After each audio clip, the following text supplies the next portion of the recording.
It started with the dull hum of the doorbell, and the smell of cinnamon scones wafting through the impossibly neat kitchen.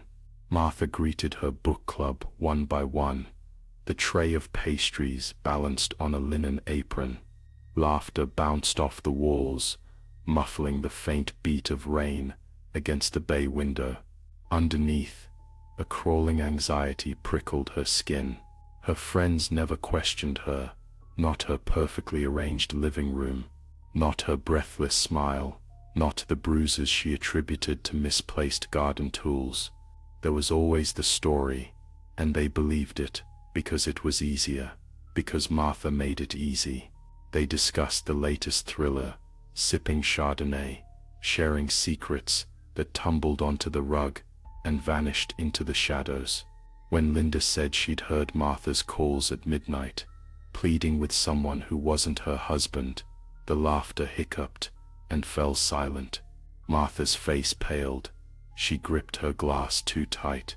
There'd been a stalker, she stammered, a man no one had seen, who breathed through the phone late at night and left little gifts beneath her mailbox. She showed them the threatening letter, trembling hands passing it around, her voice a low, frightened whisper. Later, Martha refilled their glasses, holding the bottle high, giggling as she spilled a few drops onto the carpet. It stained as dark as blood. Conversation meandered, warbled, then choked. The room spun with too much wine. Diane's head lolled against the armchair. Karen giggled and slurred, staring at the ugly clock. Was it already midnight? Linda slumped forward, the glass slipping from her fingers. Martha watched them wilt, one by one, her smile serene and distant. She'd measured everything with the same care she'd put into her pastries. The same hands washed the kitchen knife now, lingered over the cool metal, glanced up at the mahogany cabinets, gleaming in the low light. Her footsteps made barely a sound, and the only thing louder than the rain was the sharp, sweet silence that followed.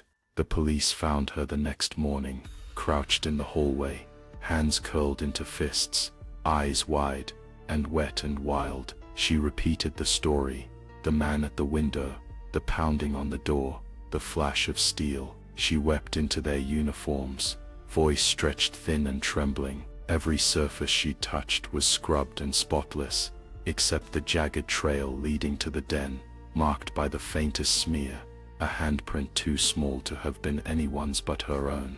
The neighborhood believed her. How could Martha, the perfect mother and gentle friend, have done such a thing? Still sometimes, nights stretch long and tight in her empty house, and Martha hears footsteps in the attic, where no one should be. Whispers slip through the vents, cold and accusing. When she wakes up, fingernail scratches bloom on the kitchen walls, clustered over the spot where her friends used to sit, and no bleach or apology can wash them away.